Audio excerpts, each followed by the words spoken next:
દક્ષિણ ગુજરાત સહિત સુરતમાં મેઘરાજાની મહેરની સાથે જ ખેડૂતોમાં ખુશીની લહેર જોવા મળી હતી।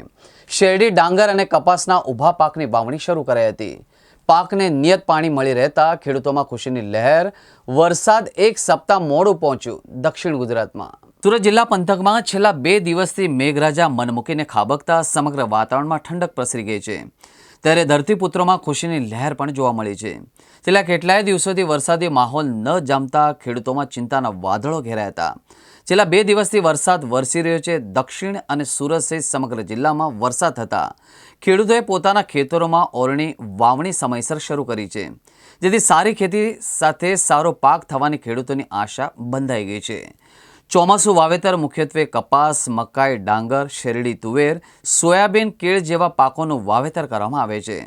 સુરત શહેર, ઓલપાડ, કોસંબા, કામરેજ શેરડી, ડાંગર અને કપાસનું મોટા પ્રમાણમાં વાવેતર કરવામાં આવ્યું છે।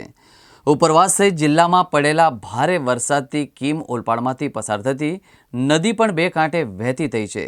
દક્ષિણ ગુજરાતમાં લાંબા વિરામ બાદ ખેતીલાયક વરસાદ થતાં ખેડૂતો ખુશ થયા છે।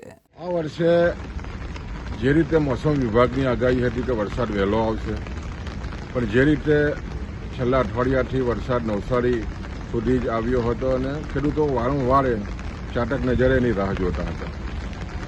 જે રીતે ખાસ કરીને દક્ષિણ ગુજરાતમાં ખૂબ જ સારા વરસાદ રવિવારથી શરૂ થયો છે, સાથે સાથે આજે પણ ખૂબ જ સારો વરસાદ સમગ્ર પંથકમાં થયો છે। ખાસ કરીને ઓલપાડ વિસ્તારમાં પણ ખૂબ જ સારો વરસાદ થયો છે, એટલે ખેડૂતોમાં એક ઉત્સાહ છે, ખુશીનું વાતાવરણ છે। સ્વાભાવિક છે કે વરસાદ થાય એટલે ખેડૂતો વાવણીની સિઝન શરૂ થઈ જતી હોય છે, અને ખાસ કરીને ઓલપાડ પ્રદેશમાં આજથી વાવણીની પણ શરૂઆત થઈ ગઈ છે। ખેડૂતોમાં ખુશાલી છે, અને જે રીતે વરસાદ જો જોઈએ તો અઠવાડિયે જેટલો લેટ આવ્યો છે, તો ખૂબ જ સારો વરસાદ છેલ્લા 1 દિવસમાં પડ્યો છે। એને કારણે ખેડૂતોમાં આનંદ છે, અને જે રીતે મોસમ વિભાગની આગાહી છે કે આ વર્ષે ખૂબ જ સારો વરસાદ થશે, એટલે ખેડૂતોમાં એક ઉત્સાહનું વાતાવરણ છે।